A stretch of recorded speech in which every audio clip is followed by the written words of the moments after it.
So we are nearly at the end of what has been hands down one of the most transformational years for all of us. So many of those closest to me, both my friends, my family, and my clients, really have grown in ways that they never expected. And I myself am also looking back at this year completely floored at how much has happened, how much I've evolved and changed. And it's truly been a defining year for me. It definitely hasn't been easy, but no change and transformation ever is. But every year, at the end of the year, I do a big reflection on the year as to what has gone well, what hasn't gone well, the things I'm most proud of, the challenges I've faced, and the lessons I've learned, and especially the people who have helped me along the way.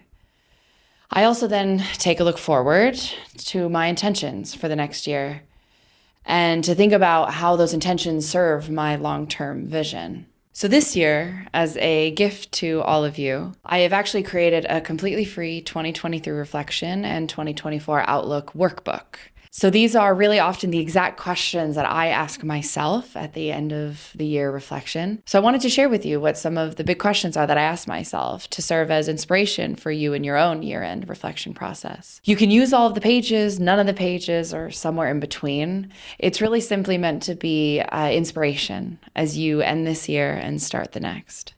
You'll find a link at the bottom of this post, which will send you to the landing page. You just enter in your name and your email, and you'll be directed to a page where you can download the workbook. You'll also receive an email with the link as well to download to the download page as well.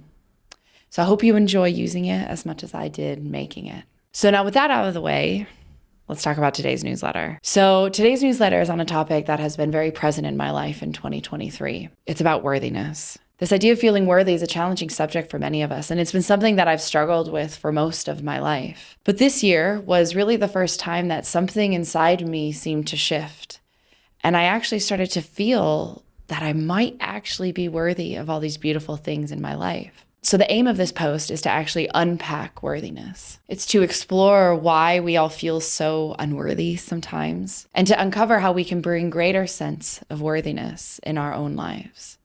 As always, you have the options to either watch or read the text in full. As always, I deeply appreciate you taking the time to read, to comment, and to please share it in all of your networks and with your friends. Any feedback or topic suggestions are always welcome. But until then, I hope you have a wonderful time reading this piece. Thank you so much. I wish I could pinpoint the exact moment in my life where I finally felt it. This sense of really feeling worthy. Honestly, it really wasn't that long ago that I truly felt it for the first time. And I mean, not only felt it, but really believed that it was there and that it wasn't going away. So worthiness is not really something we talk about ever. But the number of wounded inner children parading around as adults carrying this deep-seated feeling of unworthiness or not enoughness is really staggering. It's a topic I address with almost each and every one of my clients. It's what bubbles up to the surface when I talk to a friend who's in a moment of crisis. It's what gets triggered when we fail, when we get jealous, when we make mistakes. It's even what's preventing us from seeing and enjoying the abundance of life that already exists around us. Worthiness or self-worth is just one of those kind of elusive ideas that can be hard to pin down. It's not self-confidence, although you need it to feel truly confident. It's not self-acceptance, although you do need to accept who you are and where you're at in order to feel worthy. It kind of feels like a destination you magically reach after you've gone and achieved all of these other external things, and yet the finish line keeps getting moved and you never really actually get there. So I've been in those trenches. I've been caught in that never-ending rat race where you keep trying to do more, to achieve more, to be more without ever really arriving. But I never really arrived because, well, I kept moving the goalposts. Because that's the thing about worthiness. There's nothing to do in order to become worthy of happiness, worthy of love, worthy of rest, worthy of the good things in your life. There's no formula of, okay, if I do A and B, then it will lead to C and then I'll finally feel worthy. So if that doesn't exist, then what do people like you and me do? The people who are sick and tired of feeling like nothing we ever do is enough. Well, let's unpack what it might mean to finally feel worthy. If you would have asked me, even just 5 years ago, Kelsey, do you know what it feels like to feel 100% worthy? I'm not really sure I could give you a solid answer. Sure, I had moments, yeah, where I felt like I had worked hard for the life I had created. But if I was being honest, and I mean really honest, deep down, I didn't truly believe I was worthy. I too suffer from this feeling of not being enough and thus not being worthy of the things in my life. It's one of my core wounds that I have been working on for the last 5 years or so. I used to always believe that I had to earn the right to feel worthy. That is through action. And I couldn't possibly just be enough by simply being me. I had to earn the acceptance and good praise of others. I had to earn the right to rest, to take days off through struggling and suffering.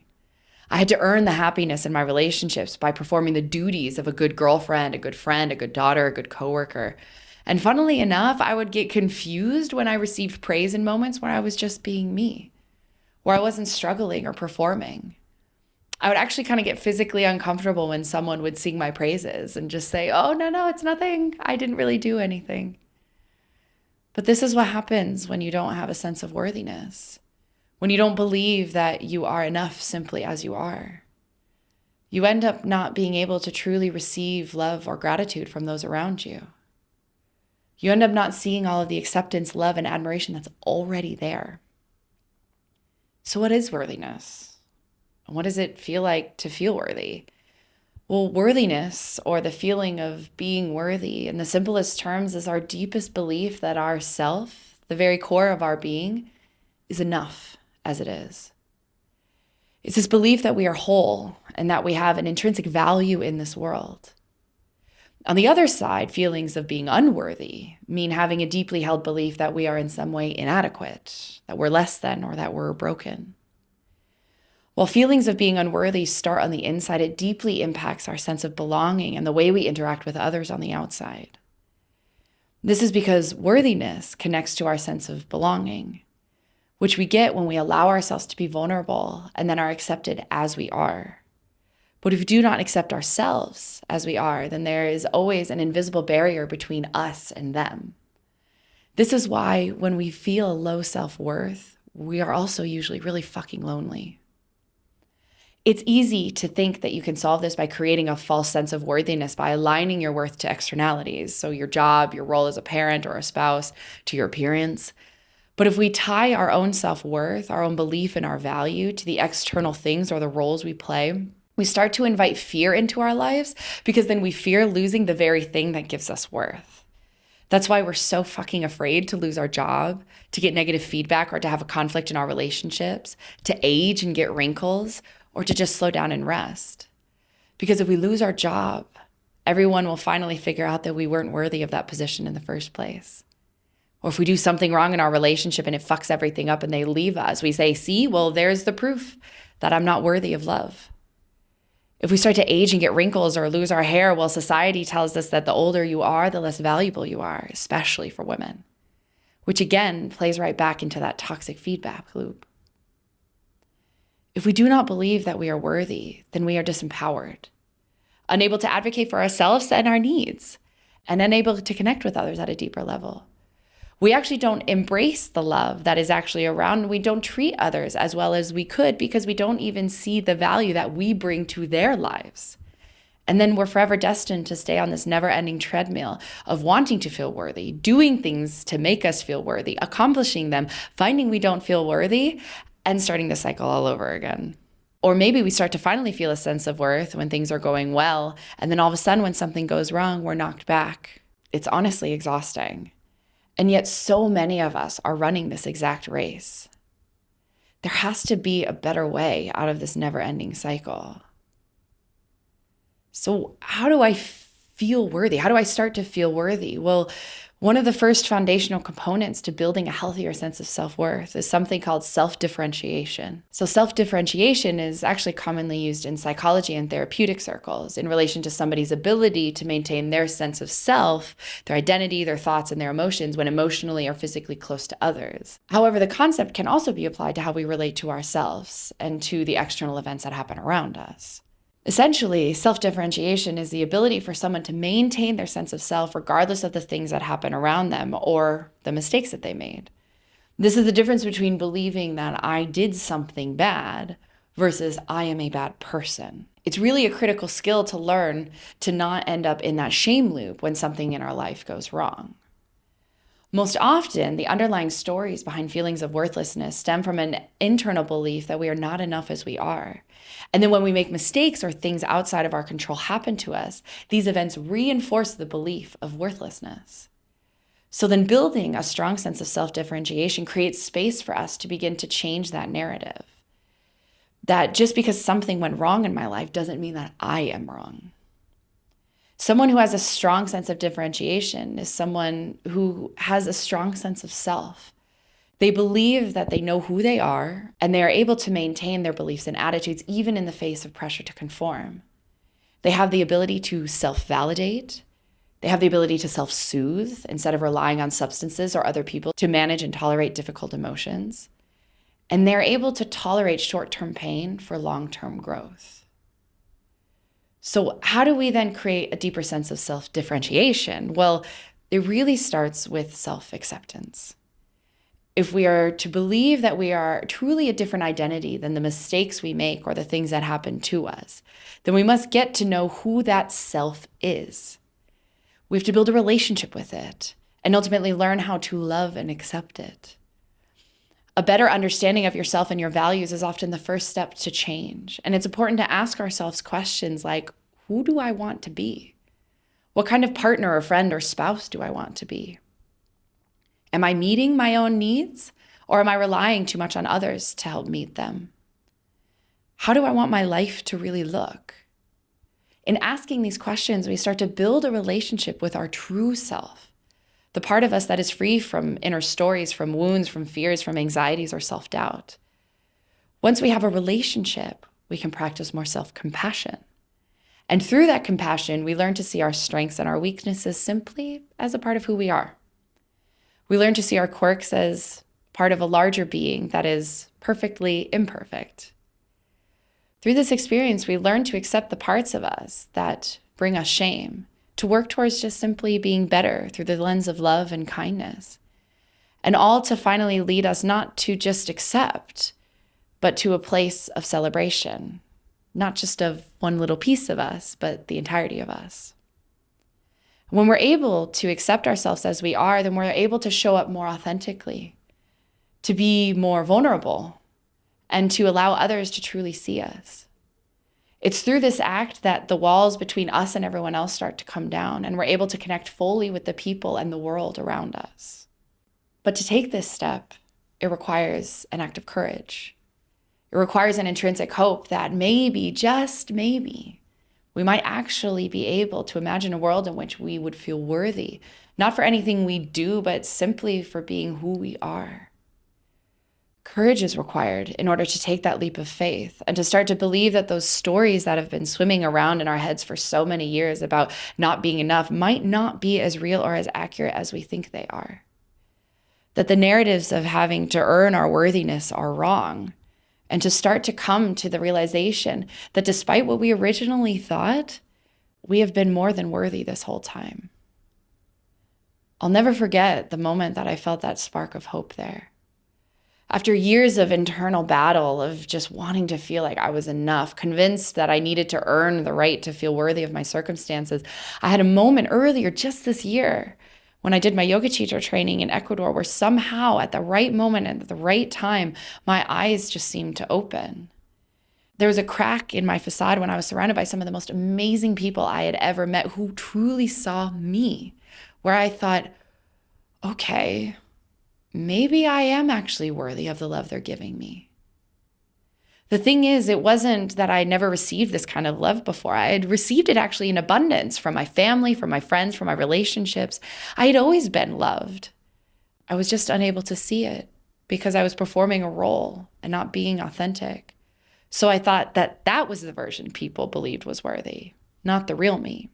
But sometimes the path to finally feeling worthy is not just about others loving you, but it's about being open and able to receive that love completely and fully. In order to do that, we must have hope. Hope that I could possibly be worthy, and courage to take a leap of faith in connecting with others and ourselves. Because that's the thing about all that we truly desire. It all requires a leap of faith. In order to connect with others, we must take a leap of faith and believe we are worthy of connection. In order to love ourselves, we must take a leap of faith and believe that we are worthy of that love. And in order to change our lives for the better, we have to take a leap of faith and believe that we are worthy of that change. So how do we start to feel worthy? How do we take that leap of faith and believe that we are worthy of the good things in our lives? Well, worthiness, just like self-compassion, just like stepping into discomfort and fear, just like trying new things, is a practice.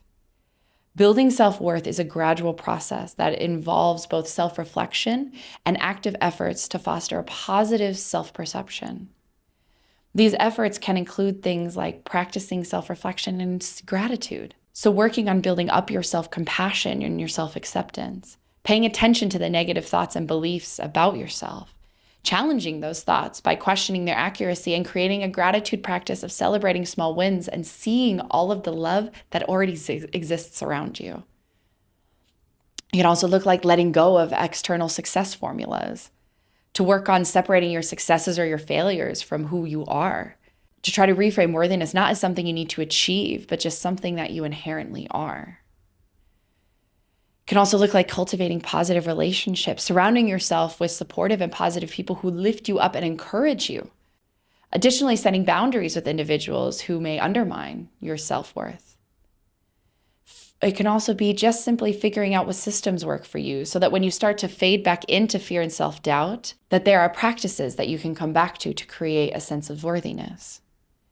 It could be as simple as just taking care of yourself physically, emotionally, or mentally, ensuring that you get enough sleep, or engaging in activities that bring you joy and prioritize your health. So it can be hard to imagine sometimes in the world we live in that there really is nothing we need to do in order to feel worthy. That's because there is a lot of money to be made from the people who are trying to find their sense of worth outside of themselves. Entire industries are built on this idea. Entire marketing budgets are put to perpetuating this belief within us. But here's the truth. We are already worthy of all of the good things in our lives, not because we have done anything, but because we simply already are. So it is truly an act of rebellion to believe that you are worthy. But as with any rebellion against the status quo, it requires an act of courage. It requires a glimmer of hope that one day we can believe the life we truly want, a life where we no longer tie our worthiness to things outside of ourselves, where we no longer need to perform to feel enough, where we no longer have to prove ourselves in order to see all of the love around us. But it won't happen without deep self-reflection and active efforts taking you in the direction you want to go. But it all starts with the knowing that in order to build the life you truly want, you have to believe that you are worthy of it.